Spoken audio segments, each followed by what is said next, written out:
Welcome to Beyond Sunday, a podcast focusing on practical Christianity for everyday life.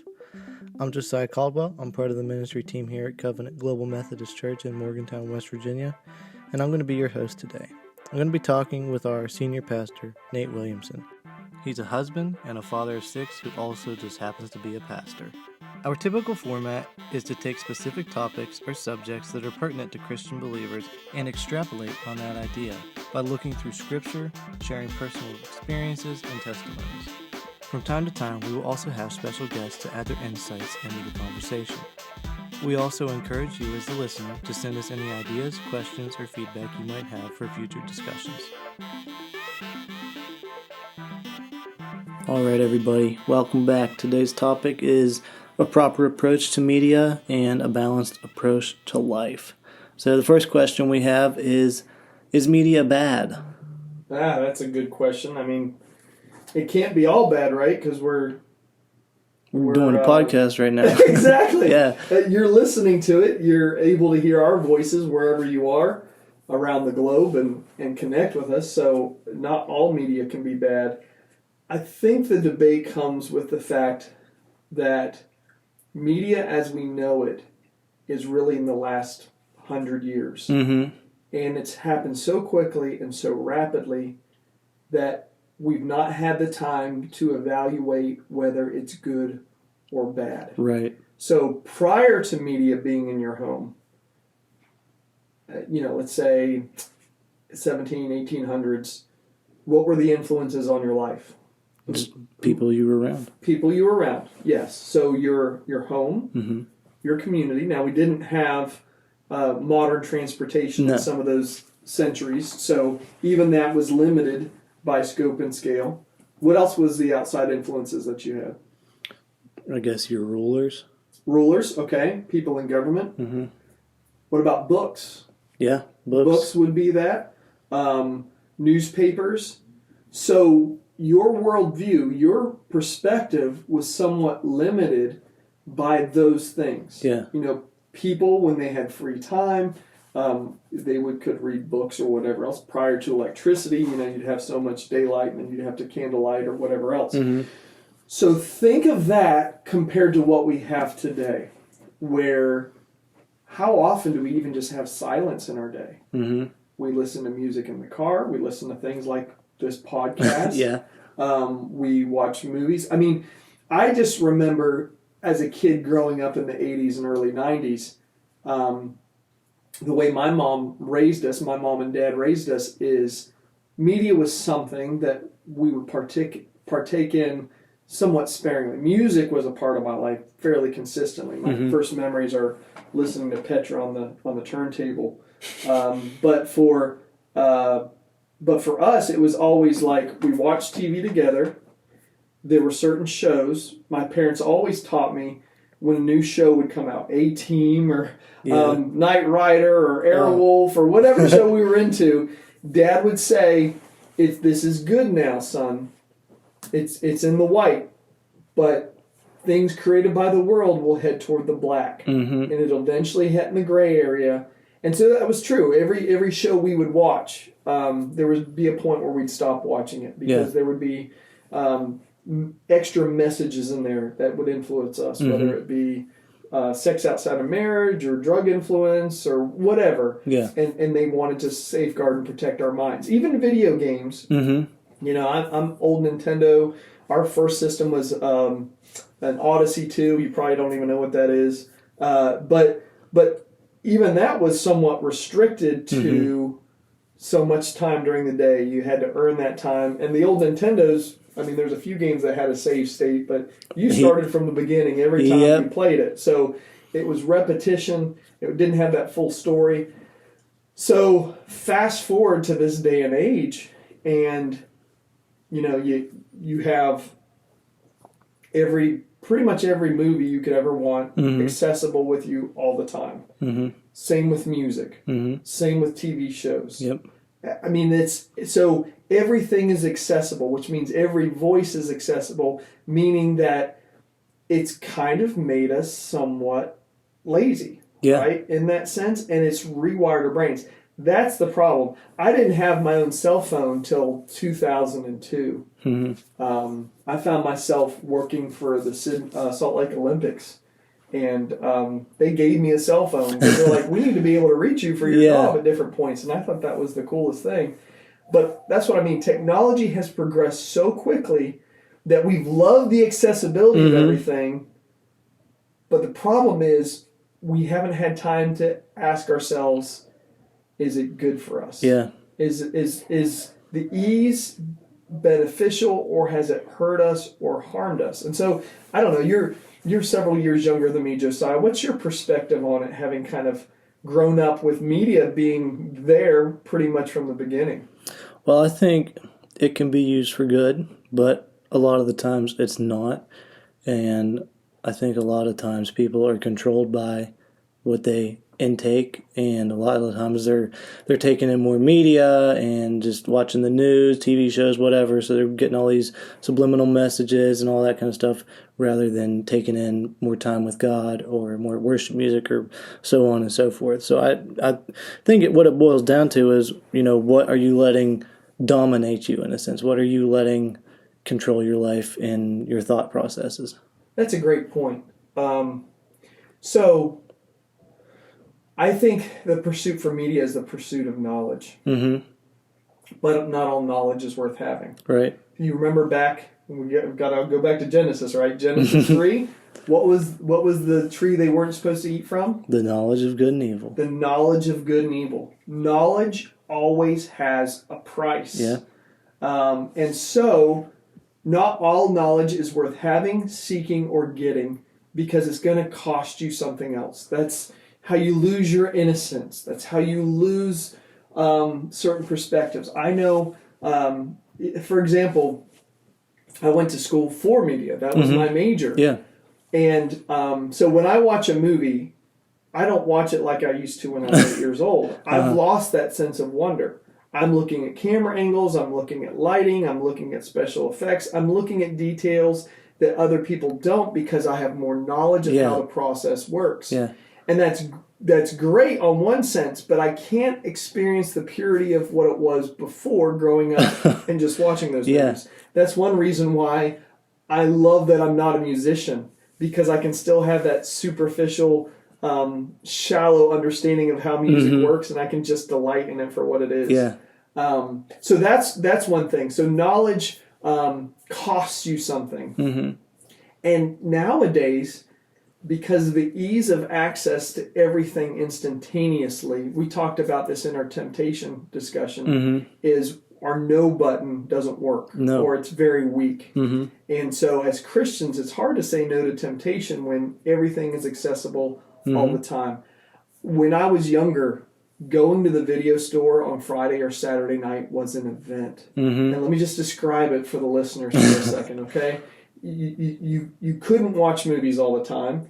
There would be things that were on the TV based on a schedule. You'd have to give a TV guide or something to look it up. There wasn't an internet, and find the shows that you want. You had to be sitting there watching it. Later on, we got VHS tapes, so you could record it with commercials, and things were edited down for TV. But you wanted to see the newest and best movies. You had to go to the video rental store. And so you'd plan to go. You drive out there, it costs $5 or something else like that, which in today's economy is probably worth $10 or $15. But you'd go, and then they'd have so many copies, and if they were all out, you couldn't watch it. And you had to find another movie, and you'd look at the boxes and read things, and eventually you'd pick a movie, and you'd bring it home, and you'd put it in, and sometimes the VHS tape wasn't rewinded, or the DVD was scratched and it didn't work, or whatever else. And most of the time, even if it was a bad movie, you just watch it all the way through because you paid your $5. Yeah, you got to finish it. And if you didn't have it back in a day or two, you'd have to pay more for the rental. But it was a full experience. It was an event. It was something that you looked forward to and you appreciated, and you had to invest yourself in. And that's not part of our experience anymore with media. I think the challenge for Christians, more than anything, where media can be negative, let's start on the negative, is we fill our time with entertainment and distraction, so we don't make time for God's Word. And beyond that, we don't have stillness in our life where we self-reflect on the deeper questions of life and formulate that and build that and grow that. Not to mention the lack of a prayer life, just an ongoing discussion where we listen to God and then we speak to Him. So I think that's the number one negative thing to media, as great a tool as it can be. We're going to talk about that in a second. The number one negative is all the voices speaking continually that don't always reflect the voice of God. Yep. And it doesn't give you space to say, who am I? Why do I exist? What is my life about? What do I believe about this? Why do I believe? And so what's happened is we become a society that doesn't self-think. We do whatever the populace, whatever's popular tells us, whatever the polls say, whatever our favorite media influencers say. They become our voice for truth, and we have not developed the questions to think for ourselves. And that's a dangerous route for society to go in. Absolutely. So that's actually a perfect little segue into our next question, which is, how do we get where we are when it comes to media and technology? Yeah, I honestly think we got here just because we just thought we can do this, but we didn't ask if we should do this. And so, again, for me, it was like, oh, I want a smartphone. I want an Apple phone. I want this. This is available. I can do this. This makes life easier. And it's all under the guise of convenience. Yep. But what's happened, and the scientific studies are showing now, is that all this media has rewired our brains. It's shortened our attention span, and we get these dopamine hits. Yep. Now, Instagram, TikTok, yeah, these short videos are it's just impacted us so much that it's rewired our brains so that we're more restless, we need more attention, and we have to have it. Yeah. Even us who are aware of it, my phone still tells me in Sunday morning when I'm preaching my sermon that I've spent 4 hours or more on my phone a day. I don't even realize I'm doing it that much. And I'm raising kids where if I don't make a concerted effort to put my phone up when I'm home, they're growing up seeing their dad flipping on their phone. And it may be news, it may be sports, it may be YouTube videos, but they're learning from me that this is what you do when you're an adult. Yeah. And I can't believe. So I've become addicted. I'll just flat out say it.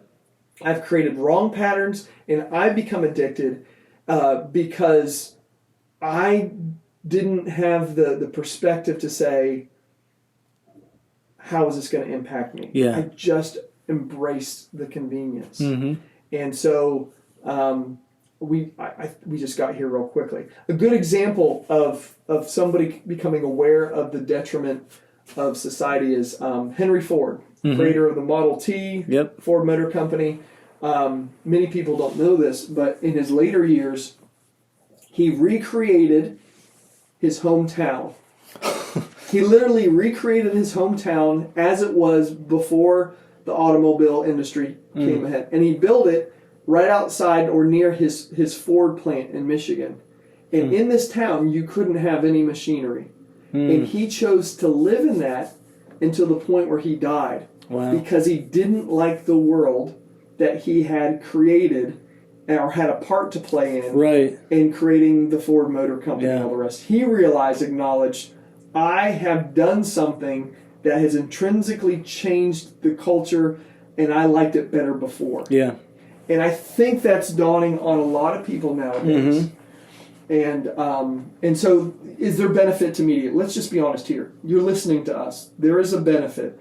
The Bible can be translated and put into apps around the world. The gospel's going forward. Churches are streaming. Books are available. Like, there is so much benefit to media. So even being a media major, I am not slamming media and saying it's the devil and you got to get rid of it. What I am going to propose in this podcast, though, is we be proactive people and not reactive. Yeah. I'm not saying we get rid of electricity and join the Amish or what.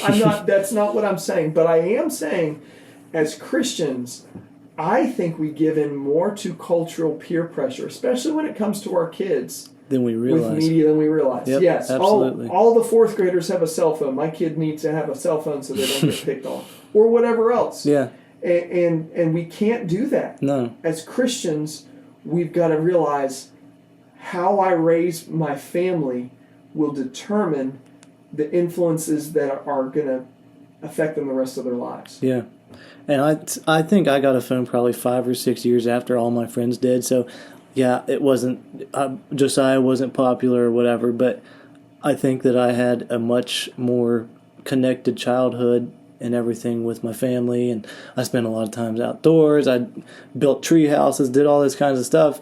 And looking back on it, these other kids, all they have memories of is playing video games or FaceTiming their buddies or whatever. But, like, I went out with my sister and we built a treehouse. Like, not a lot of people can say that they did that, at least in my generation. Like, it's just, yeah. I would say my kids are somewhat marginalized for similar reasons. Mm-hmm. Not only are they pastors' kids, but we really don't watch TV during the week. Mm-hmm. Maybe an hour or two at bedtime. Only a couple of my kids have a smartphone, and I've got restrictions on it. We use a program called Bark Mm-hmm. that kind of monitors the things that they're seeing and limits what they can get on. Weekends, it's a little more open than that. But for us, and my kids aren't on social media. Social media, I think in itself, is more harmful than good. It Mm-hmm. does allow us to connect with friends and family members and folks all across the world where it's really hard to otherwise. Yeah. But even then, it's a voyeuristic approach. You're kind of getting windows into their life, but only what they're willing to present. Exactly. So it's all somewhat superficial. The real challenge with social media is comparison. Mm-hmm. And as great as your life may be, as soon as you start comparing it to somebody else and what Exactly. they're projecting out there, you feel less and less. And then you can develop a pattern of saying, or finding worth and value from other people's likes or dislikes or whatever else. Yeah. And so that dawned on me several years ago. I was on vacation, and I kept posting pictures of vacation, and my mood was being affected by how people were liking and not. I'm like, why do I even care? Yeah. So I've reverted all the way back to I don't post pictures of my kids. Mm-hmm. I'm a little bit of a paranoid, when they have siblings day or whatever else. I'm not putting pictures of my siblings out there. Mm-hmm. There's enough internet algorithms that are trying to gather information on us anyway. I don't want to help them with that. Exactly. If I can do it.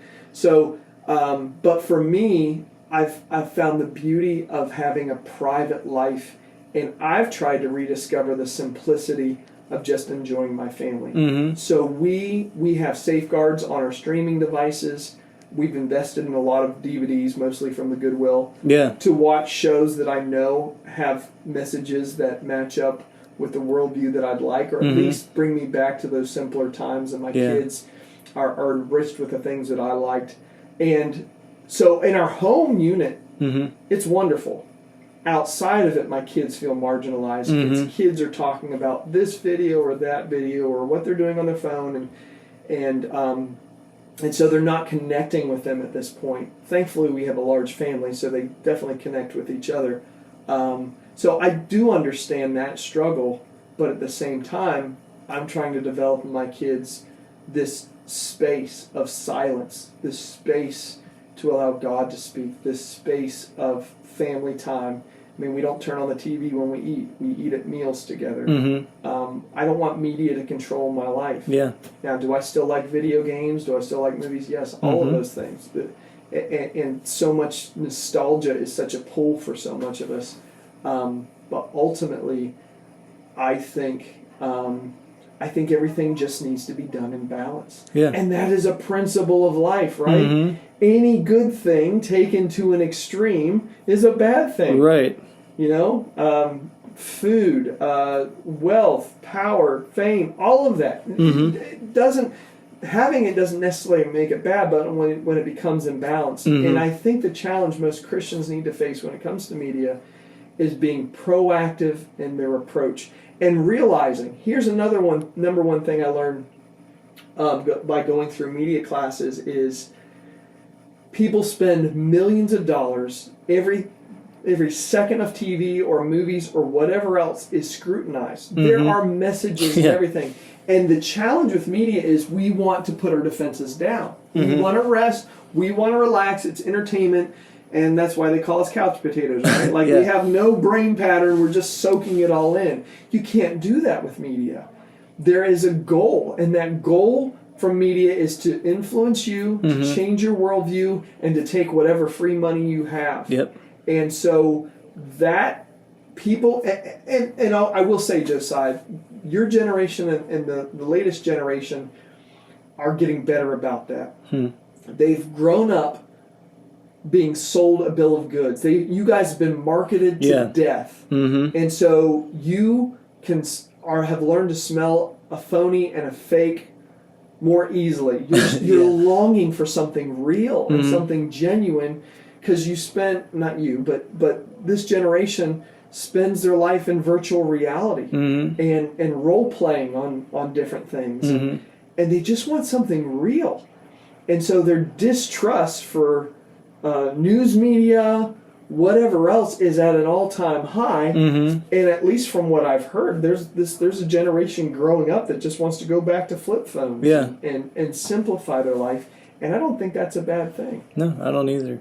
And the scripture that keeps coming to my mind, I can't think of what it is, but I know what it says, is like, do not conform to the patterns of this world. Yeah. So, I mean, that just kind of, we don't have to be like the world. It's okay to be marginalized in a sense. It's okay to be the outlier in the group. And I think a lot of people get caught up in wanting to not be that they just have to go and do whatever they need to do to fit in. And that's not where we should be as Christians. I mean, look at Jesus. He was not like anybody else, and look what happened to him. And we have to be willing to face a little bit of scrutiny and all that kind of stuff to live the way that we biblically should. Well, and media has its place. I mean, when I went to college, I wanted to make cartoons for a living. I wanted to make up my own show, and that's what I wanted to do. And when I became a pastor, there were so many times that God said, do not use your training. And I'd be like, God, well, I got all this training. Why? And it always came back to, I want you to be real. I don't need you to make me look better. I want you to be real. I don't want you to market people, because I could have built this church, built my ministry on marketing and flashiness and all the rest. I've probably erred too far off the beaten path simply because I've wanted to stay so pure in the ministry that God has. And to the point where people have trouble finding our church, or my messages aren't out there. That's why I was willing to do this podcast eventually. I read a book, I think it was called Being a Welcoming Church, and it said in the book, if they can't find you on the internet, your church, your ministry, you're failing the Great Commission. Yeah. And that hit me like a ton of bricks. Yeah. So the reason that I'm on Facebook and YouTube and these other things isn't because I'm trying to push people into those avenues, possibly harmful avenues. What I really want is to get the gospel out there. Yeah. And so I don't want to become a personality or celebrity. I fight that all the time. I think there's too many times where people pursue individuals. We're trained because of the media culture. We're trained to idolize people and put them on a pedestal. And that's a danger even for pastors and leaders. I don't want that. But at the same time, I want to get the gospel out. And so it becomes kind of that necessary thing to utilize, but it has to be kept in balance. So you can't get too far with it. I don't spend a lot of time on Facebook, but I'll utilize Facebook for church events or other things or talking about issues that matter to me.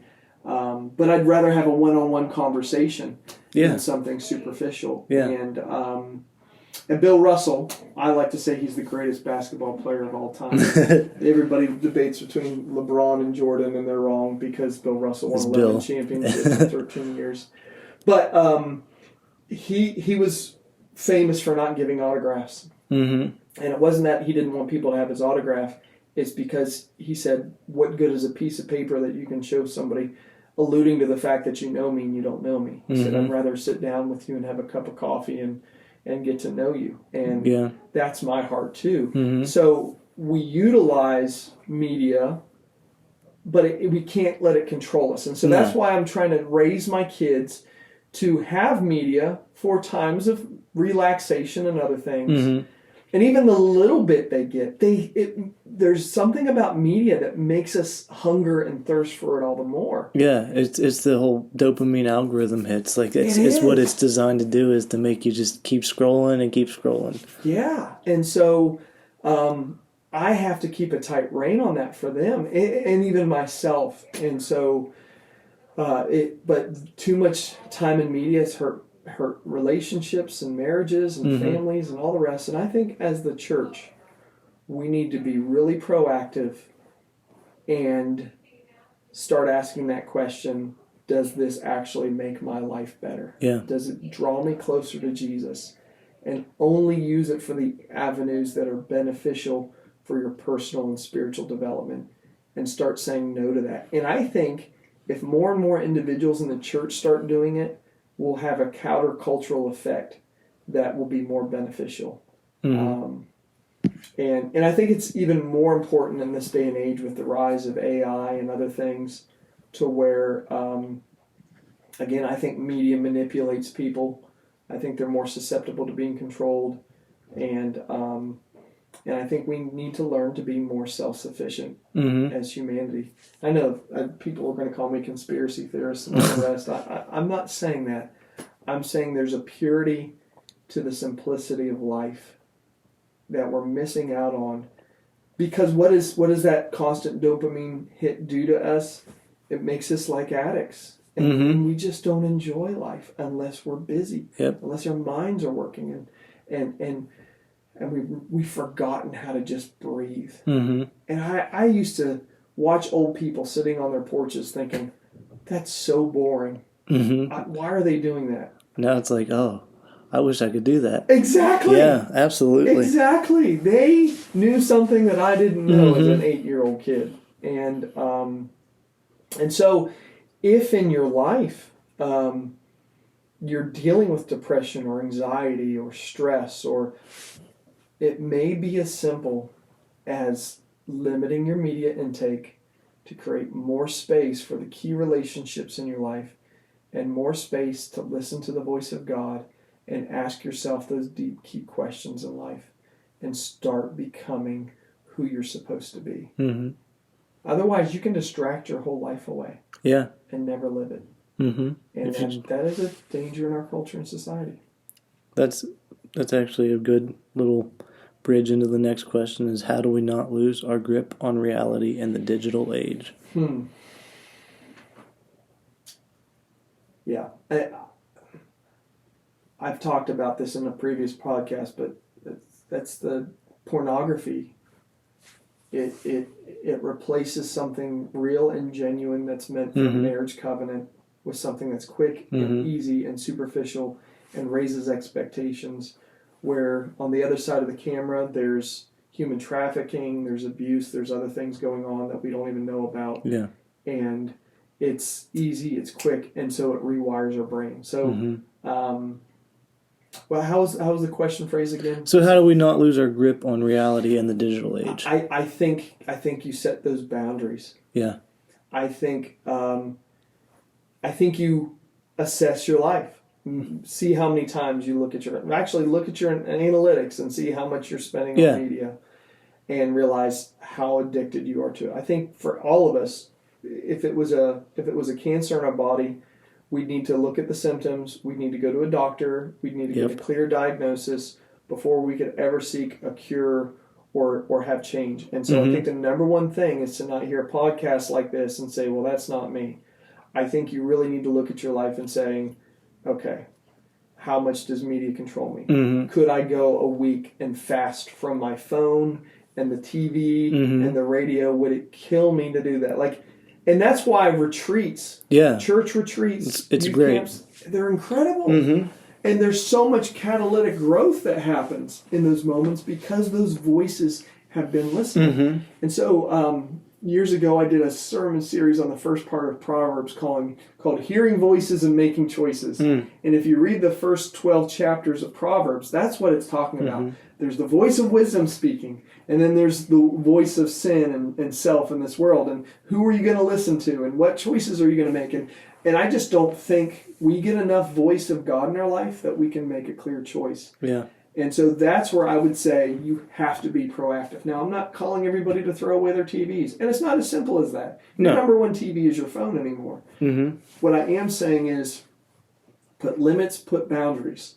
So a lot of TVs will have, you can set it to shut down with a passcode.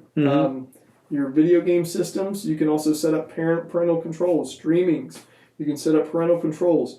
Even if you don't have kids, set it for yourself. Have somebody else set it for you. Whatever you need exactly. Have them put the code in for you and you don't even know it. Exactly. Because as addicts, we need to realize we need help. And you can't get addicted to Jesus like you need to if you're addicted to other gods. And that's the crux of it. Media is the number one idol. Probably around the world. And when we read the Old Testament and read about worshiping idols, we feel like we're so separated from that. But what was idolatry? It was worshiping something man-made over something of God. It was prostrating ourselves before. It was giving our time and our money and our resources. A lot of idolatry involved sexual immorality. That's media across the board. And so we need to realize that our idols are in our pockets now. Our idols are hanging up in the great room or the living room of our house. We need to balance things out and allow God and our love for Him to dictate the flow of our life. And I can guarantee if you simplify and create more space for other things other than media, your life will be more beneficial for it. Absolutely. That's one thing that, we're recording this now. I don't know when it'll actually air, but we're getting into the rut in hunting season. And maybe we need to just do a podcast on hunting. We can bring in a bunch of hunters and have a good conversation of how that matches up with spirituality and faith. But the number one thing for hunting for me is it always shows me how dependent I am on media. Because even sitting in that blind, I try to get in before sunup. And I know if I pull out my phone, that's going to create a light that animals can see. And so I can't even pull out my phone until it's bright enough that they won't see the screen. But that's hard, man. I don't know how many times in the blind after I've been sitting for an hour and a half, 2 hours, 3 hours, where I just want to go back to scrolling on my phone because I don't know how to sit still. I get to thinking back to like when I was a teenager before I just had like a simple phone, didn't have apps on it or anything like that. And I just remember, I used to see all these great big bucks and all this kind of stuff. Well, most likely I saw more because I was watching for it more. And now I have my phone in my pocket and I have apps on it and everything. And I'm spending more time looking at my phone than I am looking around for some deer. So truly, the deer are probably still there. I'm just not paying attention. Oh, what you just said there, Josiah, was beautiful. I don't even know if you realized you said it. You were looking down. Media causes us to look down, not look up. And we've seen it. We see it in malls. We see it at bus stops. We see it on campuses. Every student is looking down. They're not seeing their neighbor next to them. They're not looking up to the heavens. It has created a block in society and relationships where everything, even how we see each other, is through the filter of media. Yep, absolutely. And there's not any real relationships anymore. I don't know how true this is, but I've heard even asking somebody out on a date is so foreign outside of using for media. sure. You rely on apps to find or hook up or whatever else. And so having the audacity to go up to somebody and strike up a conversation and it's so foreign to people. They don't know how to do it anymore. It's just it's so backwards as to what it used to be. So I would say look up. Look up, look around. Honestly, those who are listening, maybe drive around. I think we're chained. I just think we're chained to our devices. people who are defeated, people who are slaves, they don't look up. If you look at Exodus, what did Pharaoh do when Moses said, "Let my people go that they might worship me"? Mm. He gave them more work. Yeah. Why? Because he didn't want them looking up and looking around. Mm-hmm. He wanted their head to their work. He wanted their head down. And it used to be society was all about industrialism and working hard and getting ahead and living the American dream. Now we're fat on our distractions and our entertainment. Mm-hmm. We've sacrificed it for something far less than that. But that's always how this world works, is it wants to drag you down. It wants to put your gaze only on the earth and not around and up. And so, yes, that is the key. Mm-hmm. That is definitely the key. And I think you could even make an argument that too much social media is a form of gluttony, because you're taking more than you need, and you're just spending too much time in media doing whatever. Oh. It's more than your body needs, so it could be one of the deadly sins. Well, that's huge, and we're dealing with digital media now. I know the big thing in video games is physical media versus digital media. Mm-hmm. But what I've noticed, and I hear from a lot of people, is they call their backlog of games or their backlog of movies that they purchased or whatever else. People are burdened by how much they've invested in this stuff. And when they get a free moment, they feel necessitated to give their free moments to this backlog of things that they've emotionally or monetarily given to. Mm-hmm. And so this freedom of media that we've had has now become a burden and slavery. Mm-hmm. And so, that's really telling, isn't it? Just I've even felt that too. Like I like video games. I've got video games that I haven't even unloaded from the packaging. Yeah, got a backlog, and I can be the one to tell you that I felt that burden too. Yeah, I've actually boxed up things that I'm not even opened just because I didn't want the visibility of seeing something that I haven't opened yet. Yeah, and again, what you own owns you. Yeah, absolutely. And so we need to get back to a simple life, taking of the resources God's given us and putting it more toward better things. Yeah. Like those in need, like evangelism opportunities, like international missionaries. And that's what I'm saying. This whole topic, what I'm proposing, is a drastic cultural change within the body of Christ, not just in North America, but around the world. Absolutely. And it starts with policing how media affects our life day to day to day. And that's how you have to look at it. What am I doing one day at a time? So last year I had a sabbatical, and I was burned out and overwhelmed and frustrated. And the number one thing I took from that sabbatical was everybody has 24 hours in a day. Mm-hmm. And there are people there that make time for the most essential things daily, and they're happier.